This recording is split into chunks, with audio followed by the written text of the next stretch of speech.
Assalamualaikum warahmatullahi wabarakatuh.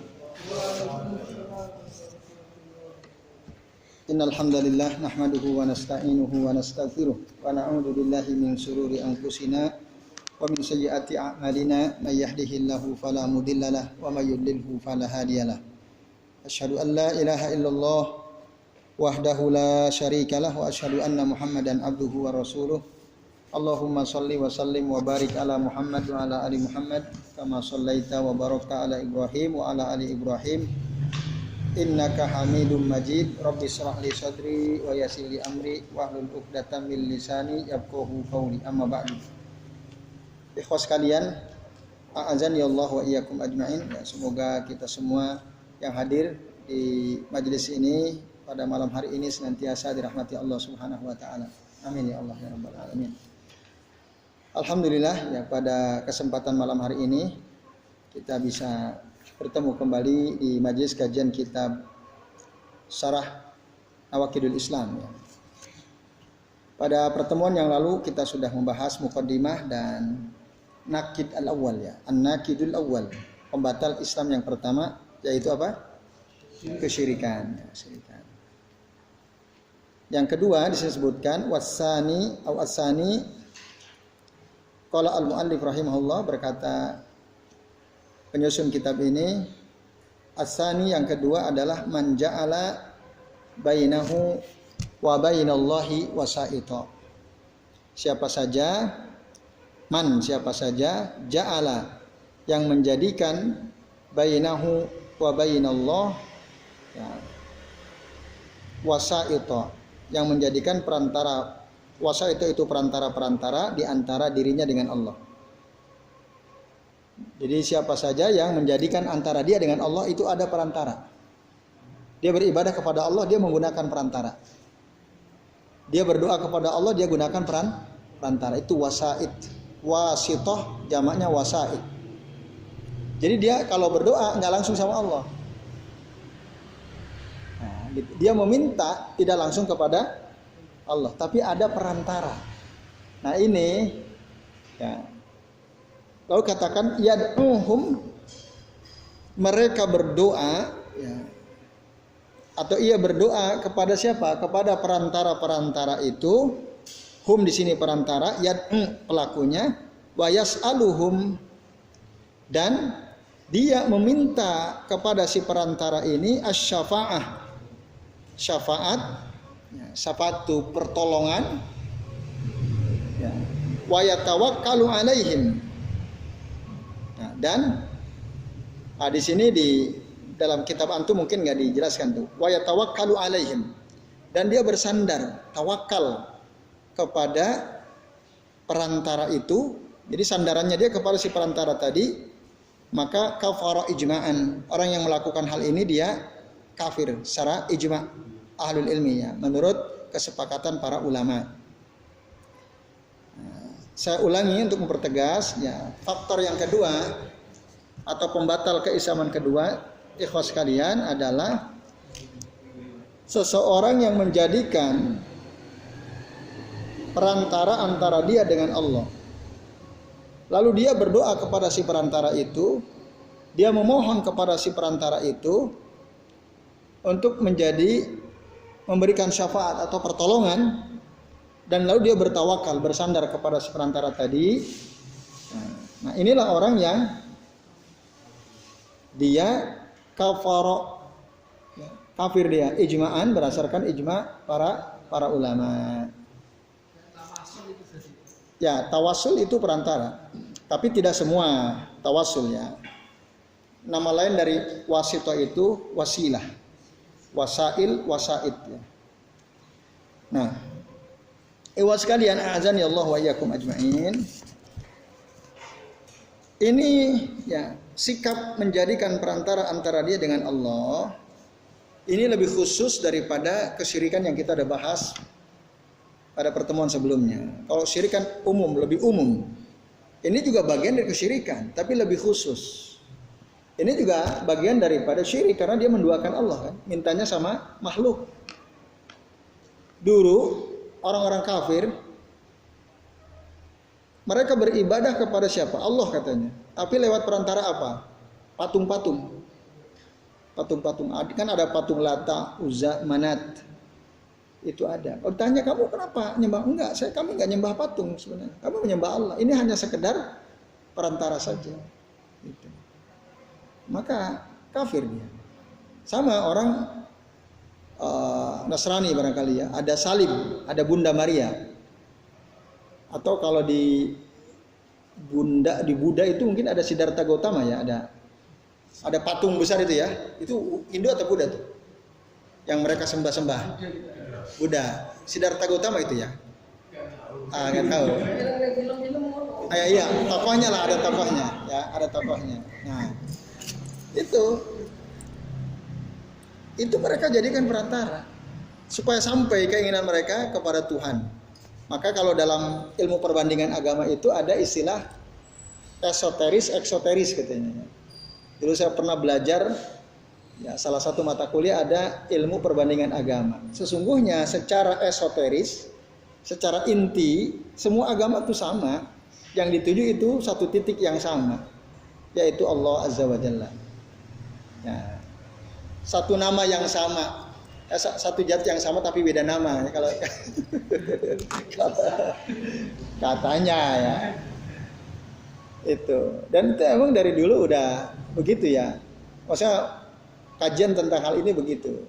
Orang yang pluralisme itu ya, aliran pluralisme itu begitu. Jadi menurut mereka nggak ada yang salah, benar semua. Cuman cara mengekspresikan sikap religius itu yang beda-beda. Maka ada yang disebut dengan sisi eksoteris. Ada esoteris, eksoteris. Esoteris inti. Kalau eksoteris itu bagian luar. Bagian luar ekspresi keagamaan. Buddha, Hindu, Kristen, Yahudi, Islam memang beda-beda. Tapi yang tujuh sebenarnya satu. Yang tujuh satu. Nah, teman sekalian, pun demikian orang-orang musyrik. Ya, orang-orang musyrik punya patung-patung itu kalau ditanya siapa mereka itu? Nah, mereka merasa kami tidak menyembah mereka katanya. Maka di dalam Al-Quran, ya, mereka kalau kita katakan bahwa mereka menyembah patung-patung itu, nah mereka bilang apa? Teman-teman bisa buka ya dalam surah Az-Zumar ayat 3. Dalam surah Az-Zumar ayat 3. Allah Subhanahu wa taala menjelaskan tentang sikap mereka itu. A'udzubillahi minasyaitonir rajim. Walladzina ittakhadhu min dunihi awliya'a. Dan orang-orang yang menjadikan ya, selain Allah itu sebagai pelindung-pelindung. Jadi ada yang mereka jadikan sebagai pelindung itu selain Allah. Ya para tadi tokoh-tokoh tertentu atau patung-patungnya. Lalu mereka bilang apa? Ma na'buduhum. Kami tidak menyembah mereka. Tidak. Illa kecuali liyuqarribuna ilallahi zulfa. Untuk mendekatkan kami kepada Allah dengan sedekat-dekatnya. Itu kata mereka. Jadi kami kalau kalian nuduh kami nyembah patung, enggak, kami enggak nyembah patung. Antum kalau tanya orang yang ziarah kubur, kalian menyembah orang udah mati di kuburan. Siapa bilang? Kami enggak menyembah kuburan. Enak aja antum bilang, kalian bilang saya menyembah kuburan. Enggak. Lalu ngapain? Datang ke kuburan, berdoa di sana. Nah, supaya doa kami itu sampai pada Allah. Karena yang dikubur itu kan orang-orang soleh, gitu. Alasan orang kita sekarang gitu. Nah, kan orang soleh.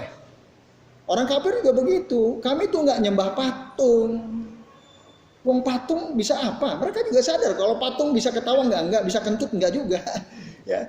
Patung bisa membawa manfaat? Enggak. Bisa memberi rezeki? Enggak. Mereka ngakui itu. Kami hanya menjadikan patung-patung ini, berhala-berhala ini sebagai perantara.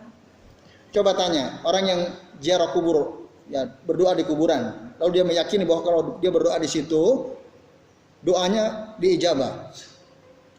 Kalau kita tanya, apa si ahli kubur ini, orang yang ada di kuburan ini bisa kasih rezeki sama kamu? Pasti bilang apa? Tidak. Bisa menciptakan? Tidak. Membahayakan kamu? Tidak. Lalu ngapain? Ya supaya doa kami didengar oleh Allah, maka lewat mereka. Kan gitu jawabannya pasti.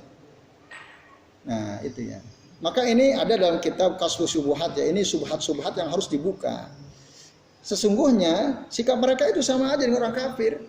Bedanya orang kafir, orang musyrik itu patung-patung. Bedanya kalau orang musyrik dari kalangan kaum muslimin, ya orang udah mati. Bedanya itu saja. Nah itu saja. Walaupun ada juga sih yang nyembah batu besar gitu ya, berdoa dekat batu besar, pohon, keramat. Ada juga kan yang begitu. Nah, itu nanti model lain lagi. Tapi intinya sama.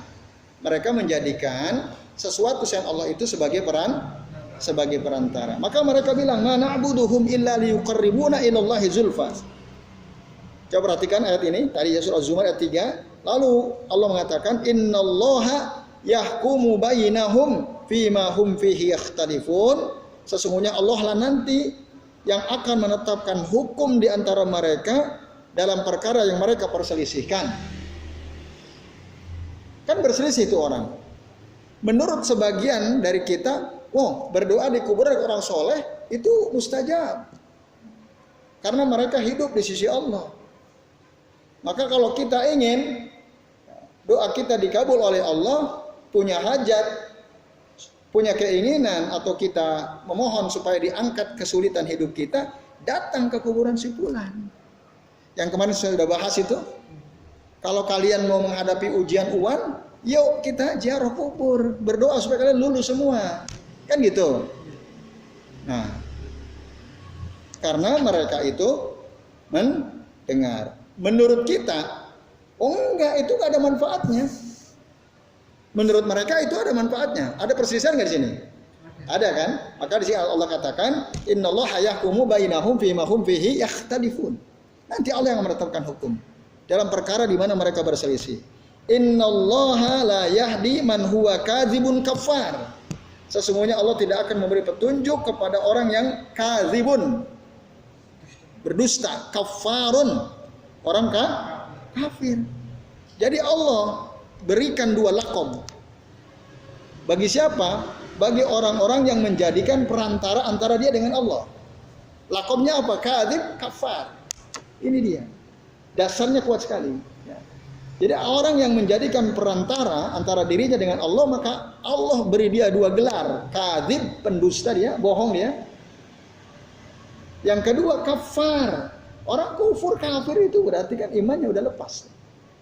Nah ini ya, ikhlas kalian, azan ya Allah wa iyyakum ajmain. Maka hati-hati ya dengan kesamaran-kesamaran. Seakan-akan itu baik, seakan-akan itu benar, padahal sesungguhnya itu adalah kekufuran. Nah, ya biasanya sih yang kita sudah sering ulas ya penjelasannya. Biasanya alasan-alasan mereka itu kalau kita tanya,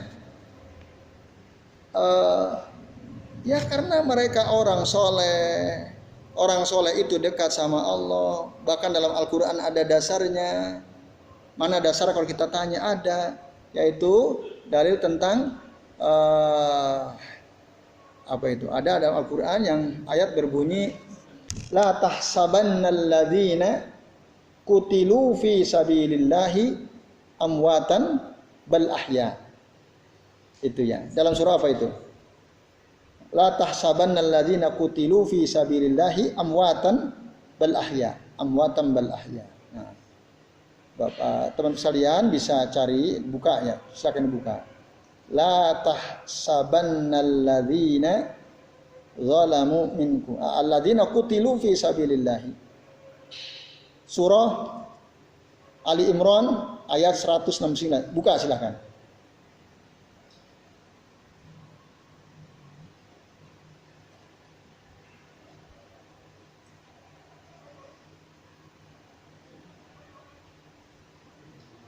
Sudah ketemu?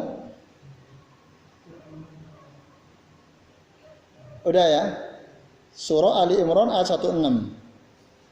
Wala tahsabannalladzina qutilu fi sabilillahi amwata.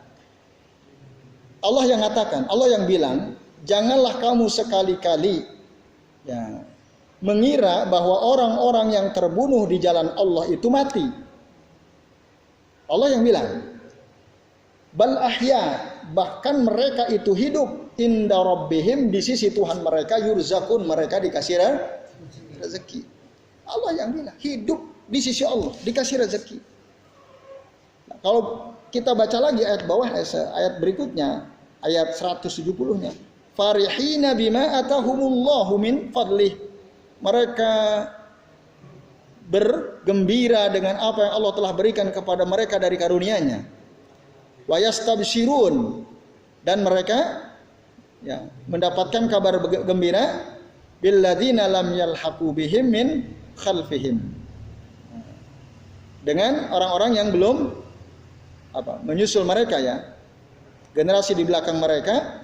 Allah khaufun alaihim, janganlah tidak ada kekhawatiran atas mereka, walahum yahzanun, dan mereka tidak bersedih hati.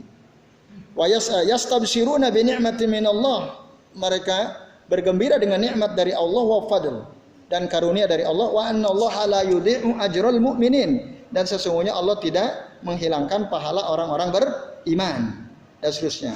Nah, ini dasar yang dijadikan dalil oleh sebagian saudara kita yang suka datang ziarah kubur lalu berdoa minta hajat atau minta supaya kesulitannya dicabut oleh Allah Ta'ala. Lalu mereka datang ke kuburan orang soleh karena mereka meyakini orang soleh itu, para ulama termasuk alladzina qutilu fi sabilillah, orang yang meninggal dunia di jalan Allah Ta'ala. Betul memang kayak kita nih kita kan datang dari rumah ke sini, thalabul ilmi, man kharaja fi thalabil ilmi fahuwa fi sabilillahi hatta yarji, akan gitu. Baik siapa yang keluar dari rumahnya untuk mencari ilmu, maka dia berada di jalan Allah sampai dia pulang. Jadi kalau seandainya, tapi na'udzubillah ada di antara kita pas ngaji gini tiba-tiba semaput gitu nggak ada gitu misal karena kelelahan atau apalah begitu, maka dia fisabilillah karena dia belum pulang. Itu kalau di samping rumah lah lagi, sama dia masih di jalan, masih di majelis ilmu, dia meninggal dunia fisabilillah. Maka termasuk para ulama yang mengajarkan ilmu itu fisabilillah. Nah, mereka ini nggak mati. Bal ahya'un inda rabbihim, tetapi mereka itu masih hidup di sisi Tuhan mereka, yurzakun, mereka dikasih rezeki. Ini dasarnya. Jadi kenapa kita ziarah kubur lalu kita berdoa di situ, kita meyakini kalau kita berdoa di situ doa kita diijabah oleh Allah. Kalau kita berdoa supaya kesulitan kita Allah hilangkan akan diijabah, karena kenapa? Kita berdoa dekat orang soleh. Orang soleh dekat sama Allah kedudukannya. Tadi inda rabbihim. Kalau kita langsung minta sama Allah, kita ini kan orang kotor banyak maksiat, Allah nggak akan dengar. Oleh karenanya kita butuh wasilah. Kita butuh perantara. Biarlah nanti para kiai ulama itu yang sudah meninggal yang menyampaikan keinginan kita kepada Allah Ta'ala. Itu kata mereka. Kalau kita langsung minta, nggak akan, menurut keyakinan mereka nggak akan didengar oleh Allah. Lalu mereka melakukan tasbih. Tasbih itu menyerupakan Allah dengan raja, dengan presiden, kan gitu. Sampean kalau pengen ketemu Raja Sri Sultan langsung bisa enggak? Jawabannya apa kira-kira? Bisa atau tidak? Bisa. Tapi kalau sampean punya orang dekat Sri Sultan, lalu sampean ngomong ke orang dekatnya Sri Sultan, sampai atau tidak? Nah, sampean pengen ketemu Pak Jokowi, ingin menyampaikan sesuatu ke Pak Jokowi, langsung bisa atau tidak? Kata mereka tidak bisa.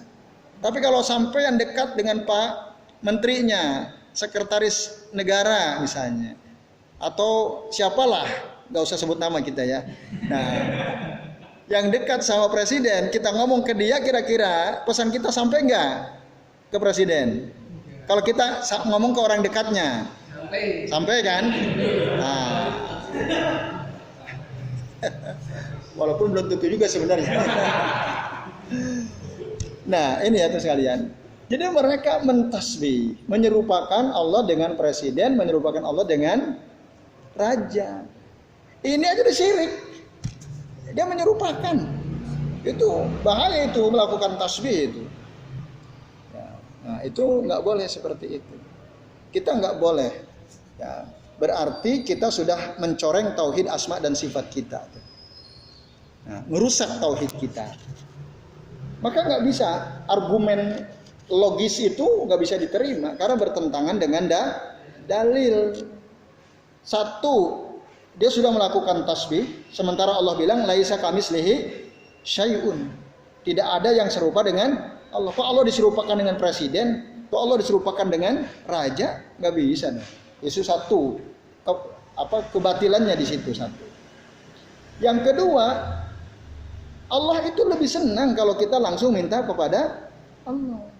Kan idza sa'alaka ibadi anni, kata Allah, Muhammad, idza sa'alaka ibadi anni, jika hambaku bertanya tentang aku kepada engkau, apa kata Allah? Idza sa'alaka ibadi anni fa inni qarib, sesungguhnya aku ini dekat. Ujibu da'watad da'i idza da'ani, aku akan menjawab ya, doa orang yang berdoa kepadaku saja berdoa kepadaku. Apa Allah bilang kalau dia berdoa pakai perantara? Kan enggak. Kalau dia berdoa kepadaku, aku akan jawab. Bertentangan dengan dalil ini. Jadi Allah lebih suka kalau langsung kita, bahkan walaupun memang dalam syariat Islam para ulama mengatakan boleh saja kita, tapi sama orang masih hidup, orang soleh masih hidup, kita dibolehkan, silahkan. Tapi Syekhul Islam Ibnu Taimiyah rahimahullah mengatakan, tapi ya itu jangan terus menerus. Lebih baik kita langsung berdoa kepada Allah. Karena kita betul-betul akan tadarru'a wa khufyah. Kita betul-betul berdoa merendahkan diri kita di hadapan Allah. Mungkin kita kalau langsung kan kita bisa menangis kan begitu. Ya, sambil lirih kita terus meminta kepada Allah. Lalu kita betul-betul berharap, kita takut sama Allah, kita berdoa. Itu Allah lebih senang daripada kita pasrah sama orang soleh. Pak Yai tolong doakan saya Pak Yai, kan udah selesai. Selesai, dia nggak sama sekali nggak menunjukkan kelemahan dirinya kan. Tapi kalau kita minta langsung, ya Allah, antum butuh apa begitu? Pernah nggak antum berdoa ingin sesuatu, antum berdoa sampai antum nangis-nangis menetes air mata antum? Pernah antum lakukan itu? Belum. Nah, ini berarti belum serius antum minta. Ya. Kalau antum betul minta serius, para nabi rasul itu begitu. Minta, mereka itu betul-betul khusyuk. Ya, sungguh-sungguh penuh harap. Rogbatan wa rohbah. Ya, rogbah itu sangat menginginkan apa yang diingin itu terkabul oleh Allah. Wa rohbah itu sangat takut pada Allah. Maka saat mereka berdoa itu betul-betul. Coba antum memanfaatkan waktu antara adzan iqamah antum. Saya yakin setiap kita kan punya keinginan, betul atau tidak? Tapi kita kurang serius kan mintanya kan? Kurang serius. Coba antum serius itu. Antum doa antara adzan iqamah, pas buka puasa antum doa, nangis antum pengen apa? Yang belum nikah pengen nikah supaya ketemu jodoh yang baik, ketemu antum nanti. Pasti itu. Nah, cuman banyak kita nggak serius tuh. Allah senang tadi uji budak watadai idza da'ani. Kalau antum datang ke kuburan, ya udah antum pasrahnya ke yang dikubur itu yang. Nah, ini ya tuh sekalian. Maka orang yang seperti itu berarti dia telah menjadikan apa? Antara dia dengan Allah ada perantara. Nah, ini. Lalu Allah katakan dalam surah Yunus ayat 18, "Wa ya'buduna min dunillah." Mereka menyembah selain Allah ma la yadurruhum wa la yanfa'uhum. Sesuatu yang tidak bisa mendatangkan bahaya untuk mereka dan tidak pula bisa mendatangkan manfaat untuk mereka. Siapa? Ya semua makhluk apapun. Ya, baik nabi yang sudah meninggal dunia, ya, atau malaikat atau para wali dan seterusnya, itu sama sekali mereka makhluk-makhluk Allah itu apapun derajatnya tidak bisa membahayakan mereka dan tidak pula bisa memberikan manfaat kecuali dengan izin Allah tentu saja. Makanya Rasul pernah bilang, "Fa'lam ketahuilah, annal ummata," ya sesungguhnya umat itu seandainya mereka ijtama'u berkumpul semuanya, alaan yadurruka bi syai'in untuk mencelakakan kamu dengan sesuatu, lam yadurruk. Tidak mungkin mereka itu bisa mencelakakan kamu illa ma qad kataballahu alaik, kecuali sesuatu yang memang Allah sudah catat itu terjadi pada dirimu. Gitu. Jadi umat manusia kumpul seluruhnya untuk mencelakai kita, ya, mereka membuat rencana jahat untuk kita, itu nggak mungkin terjadi. Kalaupun toh terjadi kita kena, bukan karena kehebatan mereka, karena Allah sudah catat itu akan terjadi pada kita. Atau sebaliknya, annal ummata law ijtama'u ala an yanfa'uka bi syai'in lam yanfa'uk illa ma qad kataballahu lak. Sebaliknya, seandainya seluruh umat itu berkumpul untuk memberikan manfaat kepada dirimu, tidak akan bisa sama sekali siapapun mereka. Mulai dari presidennya, menteri-menterinya, kiainya, semua kumpul ingin memberikan manfaat kepada kita. Lam yanfa'uk, kata Rasul, tidak bisa mereka memberikan manfaat illa kecuali maqad kataballahu lak. Karena memang itu sudah dicatat, kebaikan itu akan sampai kepada dirimu, bukan karena merekanya. Karena Allah memang sudah catat itu akan terjadi pada diri kita. Seluruhnya, seluruh umat tuh. Apalagi cuma satu orang kiai, satu orang ustadz misalnya. Nah, nggak bisa mendatangkan bahaya untuk kita dan tidak pula bisa mendatangkan manfaat apalagi sudah mati. Ya, wa yaqulun, lalu mereka bilang haula'i sufa'auna indallah. Mereka itu, kata mereka ini, bahwa orang-orang yang mati itu adalah penolong-penolong kami yang memberikan syafaat kepada kami di sisi Allah Azza wa Jalla. Kata mereka itu, surah Yunus ayat 18. Nah, itu ya sekalian.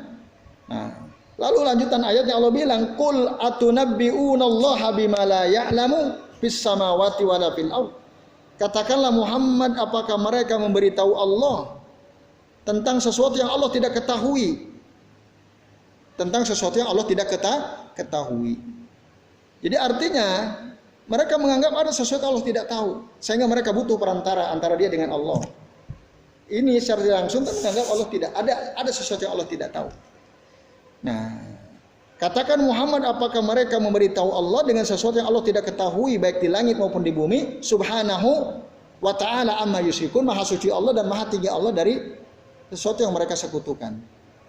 Lanjutannya surah Yunus ayat 18.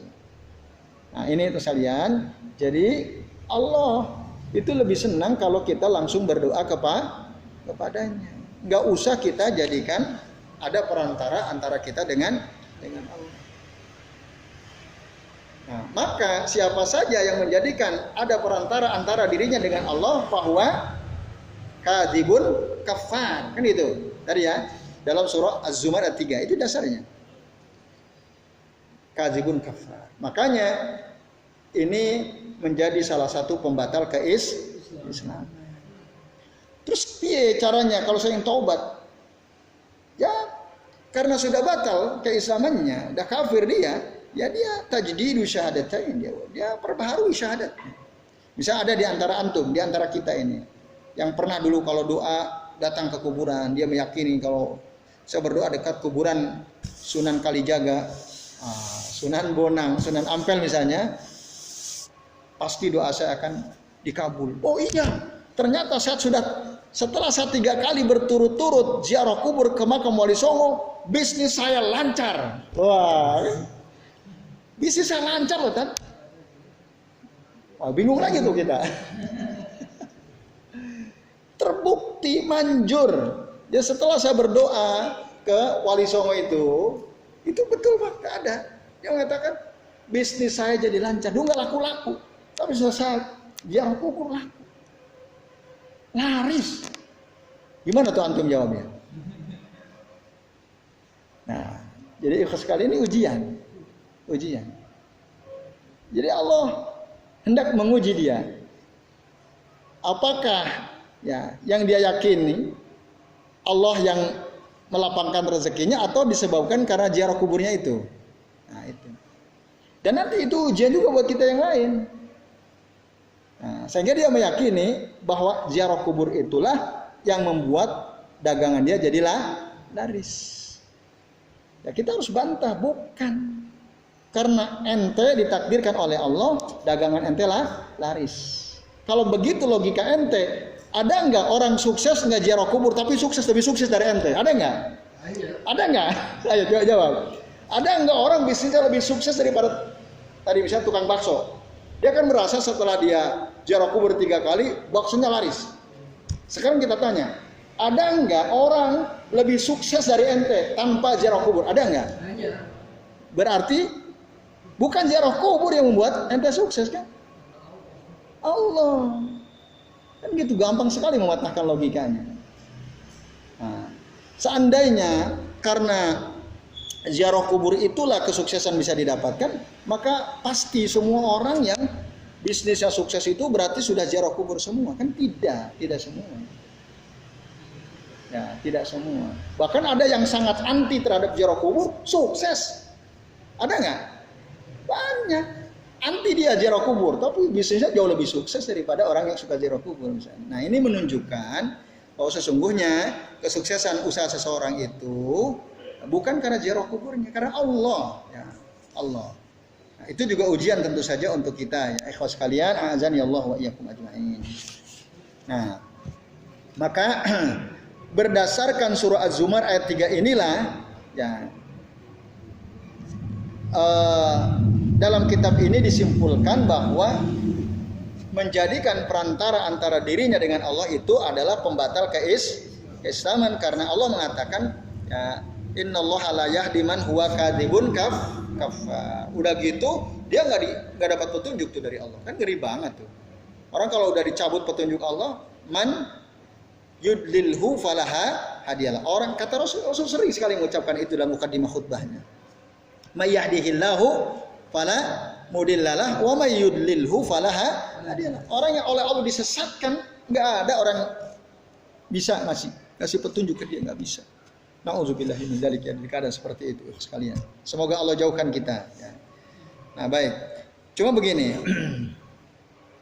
Disebutkan bahwa wasilah atau wasaid itu ada 2. Nah, kita jangan menggebyah-uyah juga, ya. Ini penting. Ada yang disebut, ya, wasaid syar'iyah atau al-wasaid asyariyah itu maksud perantara yang syar'i. Barang siapa yang mengingkarinya, nah ini masalah juga, ya. Kafarahnya, dia telah kafir juga kalau dia mengingkari. Jadi wasitoh ini, wasitoh atau wasaid yang namanya ada 2. Satu wasaid syar'iyah yang apabila kita mengingkari, ya kita jadi kafir juga. Tapi ada wasaid syirkiyah yang kita memang harus mengingkari. Kalau kita mengiyakan, kafir juga. Nah, itu ada 2. Apa yang dimaksud wasaid syar'iyah itu? Wasaid syar'iyah itu, ikhwas sekalian, azanillahu wa iyyakum ajma'in, di sini dijelaskan adalah, ya, kita meyakini bahwa antara Allah dengan makhluk itu ada perantara, yang dengan perantara itulah kita jadi paham hukum-hukum Allah. Kita jadi paham makna dari asma-asma dan sifat-sifat Allah. Kita jadi paham aina al-haq wa aina al-batil, mana yang hak, mana yang batil. Kita jadi paham aina al-halal wa aina al-haram. Kita jadi paham aina asyarr wa aina al-khair. Kita jadi ngerti mana yang buruk, mana yang baik. Apa kira-kira yang dimaksud perantara ini? Yang dengan perantara ini kita lalu jadi paham. Ini wasaid syar'iyah namanya. Siapa kira-kira? Siapa? Ustadz, ulama, para nabi, para rasul. Itu wasaid, perantara. Lewat nabi dan rasul itu kita paham. Lewat para ulama kita jadi paham. Lewat para asatid kita jadi paham. Oh begini maksudnya, oh begini maksudnya. Mana yang benar kita jadi paham, yang keliru jadi paham. Kita nggak boleh mengingkari bahwa memang ada wasaid syar'iyah itu. Nah ini, ketika kita mengingkari justru berarti kita telah menjadikan kafir. Ya.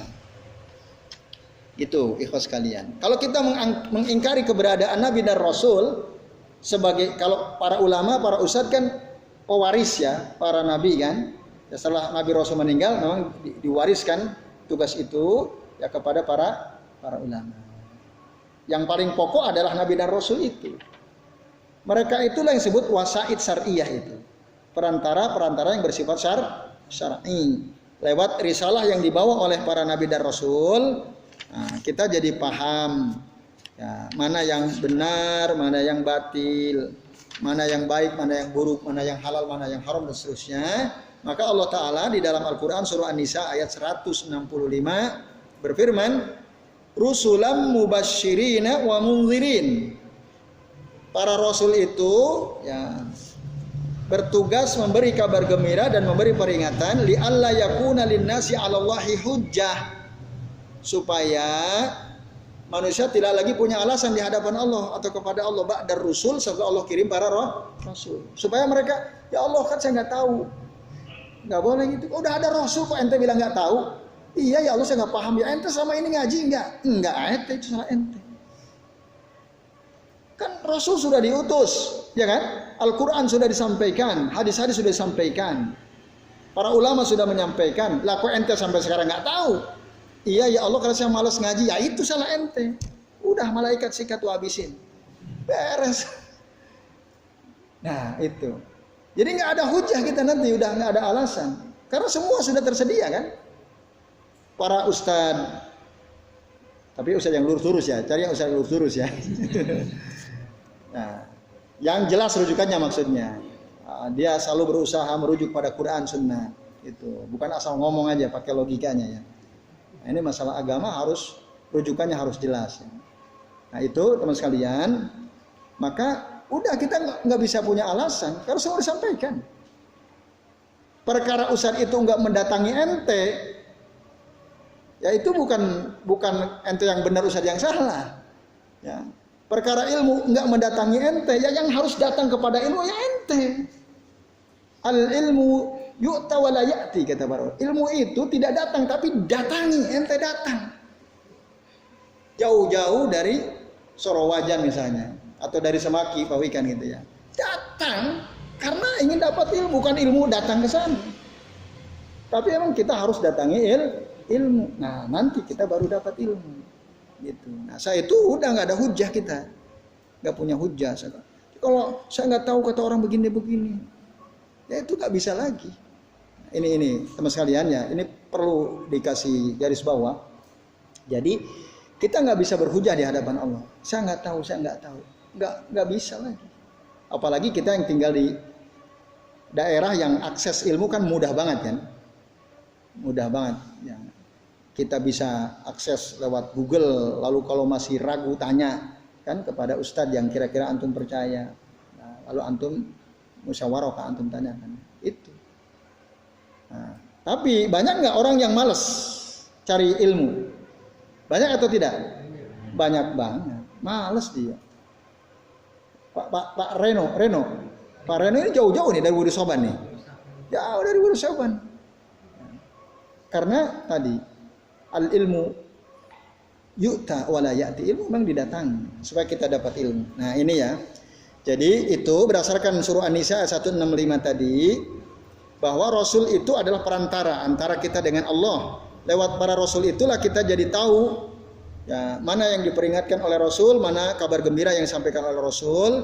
Asa itu kita udah nggak punya alasan lagi.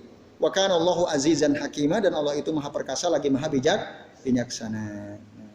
Atau dalam ayat yang lain misalnya Allah Ta'ala berfirman, wa ma nursilul mursalin, dan tidaklah kami utus para rasul illa kecuali mubasyirin wa munzirin, untuk memberi kabar gembira dan memberi peringatan. Wa man amana, barang siapa beriman kepada rasul dan apa yang dibawanya, wa aslaha, berbuat baik ya, fala khaufun alaihim wa lahum yahzanun, maka tidak ada ketakutan dan kesedihan bagi mereka. Itu.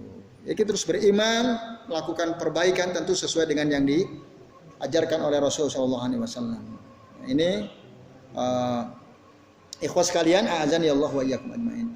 Tapi kalau kita mendustakan pada ayat berikutnya, ayat 9, walladzina kazzabu bi ayatina, dan orang-orang yang mendustakan ayat-ayat kami, termasuk mendustakan sunnah-sunnah Rasul. Ya. Ayat-ayat Allah menjelaskan Tuhannya orang Islam sama Tuhannya orang kafir sama atau beda? Beda. Kalau ada orang Tuhan kita sama saja, hanya beda nama. Orang bilang begitu, Dia mendustakan ayat Allah atau tidak? Mendustakan. Berarti dia masuk nih dalam golongan orang yang Allah sebutkan dalam ayat 49 surah Al-An'am ini. Walladzina kadzdzabu bi ayatina. Dan orang-orang mendustakan ayat-ayat kami, yamassuhumul adzab. Mereka akan terkena azab, tersentuh azab bima kanu yafsukun, disebabkan karena kefasikan mereka. Nah, hati-hati. Jangan asal nyama-nyamain aja. Nah, itu menunjukkan kejahilannya ya, kebodohannya. Itu. Jadi zuhara jahalatuhu, zuharat jahalatuh. Nampaklah kebodohannya. Nah, itu ikhwas sekalian.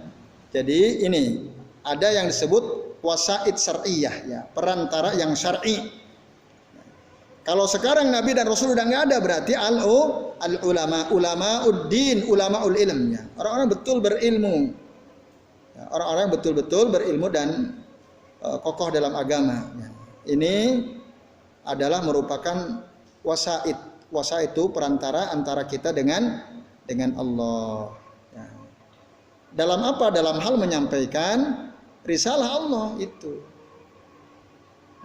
Bukan dalam hal dia sebagai perantara untuk ya menyampaikan keinginan kita kepada Allah sebagaimana orang dekatnya presiden atau orang dekatnya raja, bukan, beda. Nah itu. Nah ini ya sekalian jelas ya saya kira ya. Itu wasaid syar'iyah. Yang kedua wasaid syirkiyah. Wasaid syirkiyah itu perantara syirik tadi. Maka Syekhul Islam Ibnu Taimiyah rahimahullah katakan, ketika ada orang bertanya ya, tentang bagaimana hukum seseorang yang menjadikan ada perantara antara dia dengan Allah. Nah. Lalu beliau katakan wa in arada bil wasitati annahu la budda min wasitatin fi jalbil manafi wa daf'il madar. Kalau yang dimaksud dengan perantara itu adalah ya, perantara yang wajib adanya untuk mendapatkan manfaat atau untuk mencegah madarat, mencegah keburukan ya. Mislu an yakuna wasitatan fi rizqil ibadi wa nusrihim wa hudahum.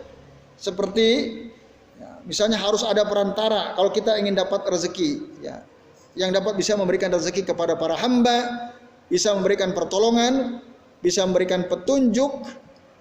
Nah, itu adalah tadi si perantara itu. Nah, kalau enggak lewat si perantara ini nggak bisa misalnya. Saya kalau ingin dapat rezeki ya harus kesimpulan, gitu kan? Dia meyakini simpulan itulah yang bisa memberikan rezeki kepada saya. Nah, misalnya begitu ya. Terus kalau saya ingin selamat dapat pertolongan, ya saya sebut nama si fulan. Kalau si fulannya udah mati. Nah, ini kan berarti dia menganggap si fulan yang udah mati bisa memberikan manfaat. Ketika antum misalnya dirampok, lalu antum pernah dapat ilmu ya dari seseorang. Kamu kalau dirampok, sebut nama Kiai Fulan yang udah mati itu. Sebut apa? Syekh Abdul Qadir Jailani, coba kamu sebut. Ingat kamu sama Syekh Abdul Qadir Jailani. Ya Syekh Abdul Qadir Jailani, tolonglah saya misalnya. Selamat kamu, misalnya. Padahal Syekh Abdul Qadir Jailani sudah wafat udah lama ya. Nah ini, yang kayak gini ini nggak benar. Ini syirik seperti ini. Ya. Jadi dia nyebut-nyebut nama orang yang sudah mati. Atau yang masih hidup, bisa. Ya. Suruh siapa? Nyebut-nyebut Kiai Fulan misalnya. Ya Kiai Fulan, tolong Kiai Fulan. Ini saya lagi dirampok orang. Padahal kiainya ada di Jakarta misalnya. Kalau kita nyebut-nyebut namanya. Saking hebatnya kiai ini, meskipun jaraknya jauh dari ente, kalau ente sebut namanya, perampok ketakutan. Wah, misalnya. Lalu kita praktek ini ngaco kayak gitu itu. Ini namanya wasaid syirki. Jangan kalau antum dapat ilmu gitu, tolak tuh, bahaya tuh ya. Syirik bisa batal keislaman kita. Nah, ini ya ikhwas sekalian, a'zani Allah wa iyyakum ajmain. Oke. Jelas ya saya kira ya. Oke, ini jadi perlu dipahami. Jadi sekali lagi supaya kita tidak terjebak kepada situasi tadi menjadikan makhluk sebagai perantara antara kita dengan Allah, kita harus ingat ini dan ingat beberapa ayat Al-Quran tadi bahwa Allah itu ya, lebih senang kalau kita langsung berdoa kepadanya. Lau sa'alaka ibadi anni fa inni qarib ujibu da'watad da'i idza da'an. Nah ini. Nah, jadi Allah Maha mendengar, Allah itu Sami, Maha melihat, Basir ya. Kalau kita minta apa saja Allah dengar. Allah dengar. Semakin kita ya merendahkan diri di hadapan Allah Ta'ala, semakin kita merasa dalam kesempitan, semakin Allah senang kita ya berdoa kepada Allah. Nah, tadi rogbatau wa rohbah. Rogbah itu ya, yang jelas saya udah pernah menyampaikan kan, mengalami, betul-betul saya mengalami situasi itu. Jadi ketika butuh sekali saya nangis, pokoknya ini ya, saya betul-betul minta mohon sama Allah. Alhamdulillah. Ada gitu keinginan-keinginan yang nampaknya secara matematis nggak mungkin, nggak bisa tuh, nggak mungkin. Saya hitung nggak mungkin. Tapi karena doa tadi, karena doa silahul mu'min kan, doa itu senjata orang beriman. Nah sebenarnya bisa apapun ya, bisa. Cuman ya tadi kadang-kadang suasana begitu itu nggak setiap saat bisa, nggak setiap saat bisa. Itu yang kadang-kadang setan ganggu kita kan. Jadi kita setengah-setengah mintanya kan. Nah itu. Jadi maka Nabi dalam satu hadis mengatakan innallaha la yastajibu ya innallaha la yastajibu du'aan min qalbin ghafilillahin. Allah tidak akan mengijabah doa dari orang yang hatinya lalai. Jadi kalau doa itu ya betul-betul. Nah itu ya. Maka beruntunglah kita kadang-kadang ketika Allah uji kita dengan satu situasi yang berat. Mungkin sebenarnya Allah ingin kita itu minta sama Allah kan. Cuman kita nggak sadar kan. Nah, itu. Jadi Allah uji kita. Maka dalam hadis mengatakan innallaha idza abtala innallaha idza ahabba qauman ibtalahum. Allah itu kalau mencintai satu kaum, Allah uji. Semakin Allah cinta akan semakin berat ujian. Nabi itu ujiannya lebih berat atau lebih ringan dari kita? Lebih berat. Kalau nggak pernah diuji sama Allah ya kita hidupnya flat aja kan, datar-datar aja. Mintanya nggak serius kita minta apa-apa. Pokoknya ya gitu teman sekalian, kita ketika terjebak ya dalam situasi yang kayaknya berat sekali, itu manfaatkan betul. Ya, udah tidak bergantunglah tawakalnya bertawakallah hanya kepada Allah Ta'ala. Sudah. Allah pasti ijabah tuh doa kita. Kan kalau kita terdesak, kan pasti hati dan pikiran dan lisan kan sama kan? Senada kan? Tapi kalau keadaan kita biasa-biasa saja, waktu kita doa, mungkin lisan ngomong kemana-mana, hati kita kemana, pikiran kita kemana kan? Iya kan? Tapi kita ngerasa udah berdoa kan gitu. Nah, kok nggak dijawab-jawab ya? Ente doanya nggak serius kok. Nggak rogbata warahbah tadi. Nabi dan Rasul aja begitu kalau berdoa. Nah ini ya, sekalian, azani Allah wa iyyakum. Nah, terakhir tadi tentang syafaat tadi. Syafaat pun tadi kan mereka bilang, jadi mereka itu ya hanya sebatas sebagai ya, syufa'auna indallah, penolong kami di sisi Allah, atau yang memberi syafaat kepada kami di sisi Allah. Itu sebagai tadi disebutkan dalam surah Yunus ayat 18 ya. Mereka bilang wa yaquluna haula'i syufa'auna. Mereka itu hanya sekedar penolong kami, pemberi syafaat kepada kami di sisi Allah. Nah, syafaat itu kita udah berkali-kali nampaknya membahas ya. Jadi syafaat itu semuanya milik Allah. Kalau kita mau minta syafaat, mintalah kepada Allah. Ayatnya jelas sekali dalam surah Az-Zumar ayat 44 kan. Qul lillahi asy-syafa'atu jami'an. Katakanlah bahwa syafaat itu seluruhnya milik Allah. Ya. Lahu mulkus samawati wal ardh, milik Allah lah seluruh apa yang ada di langit dan di bumi. Summa ilaihi turja'un. Kemudian kalian semua akan dikembalikan kepada Allah Ta'ala. Kemudian dalam surah Saba ayat 23 Allah Ta'ala mengatakan wala tanfa'u asy-syafa'atu indahu illa liman azina lahu.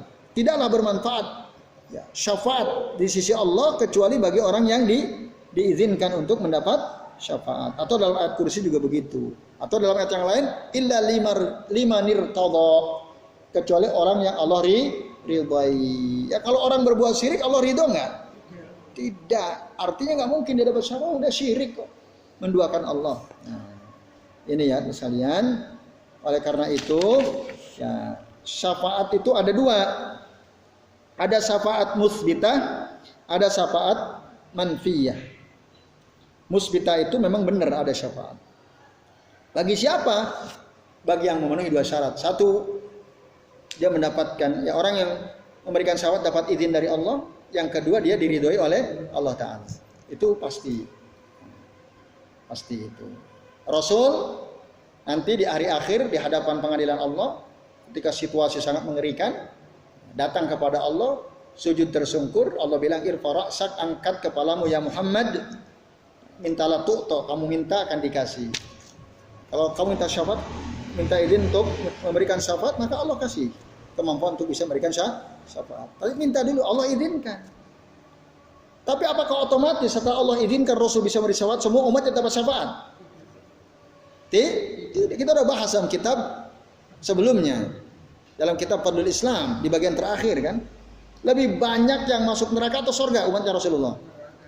Masuk neraka dulu. Artinya apa? Orang masuk neraka berarti nggak dapat syafaat dari Nabi SAW. Nah itu kan. Dalilnya kita bisa buka dalam kitab sebelumnya, di kitab kita yang sama ini. Nah ini ikhwas sekalian, azani Allah wa iyyakum ajmain. Jadi harus satu dapat izin dari Allah, yang kedua harus dapat ridho dari Allah Ta'ala. Kalau Allah nggak ridho sama kita, meskipun Rasul Allah izinkan bisa memberikan syafaat, tapi kita nggak mungkin dapat.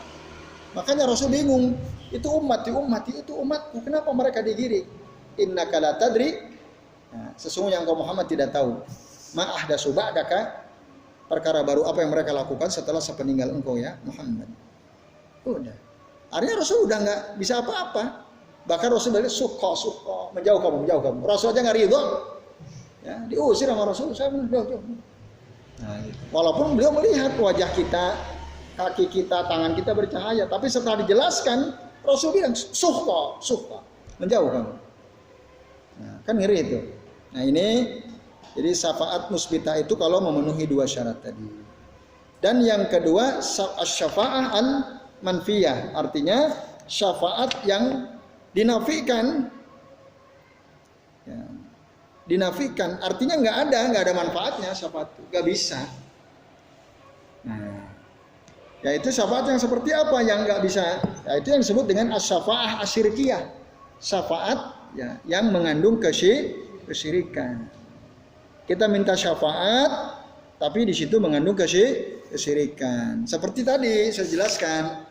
Ya, jadi ketika mereka berkata wa ma na'buduhum illa liyuqarribuna ilallahi zulfa tadi itu ya. Atau dalam surah Yunus ayat 18 tadi wa ya'buduna min dunillahi ma la yadurruhum wa la yanfa'uhum wa yaquluna haula'i syufa'auna indallah. Nah itu yang termasuk kategori syafaat syirkiyah ya. Kita meyakini bahwa ada makhluk yang bisa menjadi perantara, bisa memberikan syafaat kepada kita di sisi Allah Ta'ala. Itu.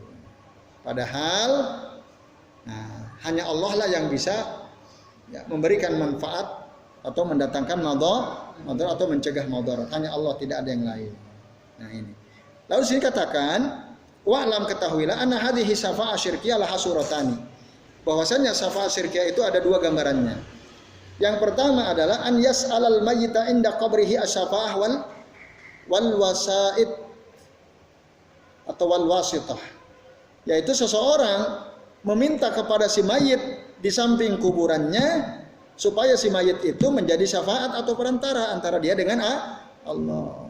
Ya Mbah Kiai, saya ingin punya istri 3 Mbah Kiai misalnya. Bagaimana caranya supaya ya hati istri yang pertama itu bisa luluh Mbah gitu ya. Minta dia misalnya. Nah ini berarti dia minta kepada si mayit supaya keinginannya dikabulkan oleh Allah Ta'ala. Mintanya sama si Mbah Kiai yang ada di kuburan itu. Nah ini banyak terjadi atau tidak? Banyak nggak terjadi yang kayak gini? Banyak. Ya. Jadi orang minta-minta ke kuburan, lalu menyebut-nyebut nama orang yang ada di kuburan itu. Agar apa? Doanya itu dikabulkan. Nah ini syirik, syafa'ah syirkiyah. Nah, misalnya dikatakan, ya, dia memanggil-manggil orang yang ada di kuburan itu, ya ayyuhal waliyul fulani, ya kiai fulan, ya ustad fulan, ya habib fulan bin fulan, isfa' lana inda rabbika wa tawassat lana fi kadza wa kadza. Berikanlah syafaat kepada kami di sisi Tuhanmu dan jadilah engkau perantara antara kami dengan Allah Ta'ala. Nah itu sebut-sebut. Itu satu, gambaran pertama. Gambaran kedua, an yas'ala al-mayyita ba'idan an qabrihi. Dia minta kepada si mayit tapi dia jauh. Jaraknya bukan dia enggak di kuburan. Enggak, kalau tadi kan dekat kuburannya. Kalau ini kita di sini, kuburan Kiai Sunan Kalijaga di mana tuh? Di Demak misalnya. Atau kuburan Syekh Abdul Qadir Jailani di mana misalnya? Di Irak atau di mana gitu ya. Kalau kita nyebut-nyebut nama-nama orang yang udah mati itu supaya apa? Supaya keinginan kita terkabulkan. Gitu. Itu juga termasuk as-syafa'ah asyirtiyah. Jadi nggak usah begitu. Nah, maka terus kalian gitu ya, kalau kita mau mendapatkan syafaat ya jangan melakukan kesyirikan. Satu. Yang kedua, kalau kita punya hajat, mintalah langsung kepada Allah. Kalau kita ingin kesulitan kita diangkat oleh Allah, mintalah langsung kepada Allah. Enggak usah pakai perantara. Karena siapapun selain Allah, yang namanya makhluk, apalagi sudah mati, tidak mungkin mampu mendatangkan manfaat dan tidak mungkin mampu mendatangkan madharat. Jadi saya kira ini jelas ya. Nah itu, maka semoga ya saat kita kaji ini semakin jelas ya prinsip kita bahwa kita harus menjauhi segala bentuk perantara ya, antara kita dengan Allah Ta'ala. Jangan pakai perantara, langsung saja kepada Allah. Minta langsung kepada Allah, bersandar langsung kepada Allah, ibadah langsung kepada Allah. Jangan duakan Allah dengan yang lain. Udah selesai. Itulah orang yang betul-betul sempurna keimanannya, yang tauhidnya terpelihara dari kotoran-kotoran kesyirikan. Jadi saya kira ini semoga bermanfaat. Selebihnya ini jam 10 lewat ya. Lewat berapa ini? 13, 18. Ya. Oke. Kalau ada yang mau nanya, ringkas saja. Silakan. Sebelum diakhiri, barangkali ada yang mau bertanya. Sambil dinikmati silakan. Udah jelas ya? Baik, alhamdulillah kalau sudah jelas. Semoga ini jadi prinsip ya buat kita semua bahwa ya, jangan sekali-kali kita menjadikan ya makhluk sesuatu selain Allah sebagai perantara antara kita dengan Allah. Mintalah langsung kepada Allah. Terima kasih teman sekalian atas perhatiannya. Dan kami mohon maaf tentu saja jika apa yang kami sampaikan ada kesalahan. Dan ada kekeliruan mohon dimaafkan. Dan mohon dibukakan pintu maaf yang seluas-luasnya. Dan saya akhiri wasallallahu ala Muhammadin wa ala alihi wa sahbihi wa baraka wa sallama alaihim ajma'in. Billahi taufiq wal hidayah. Wassalamualaikum warahmatullahi wabarakatuh.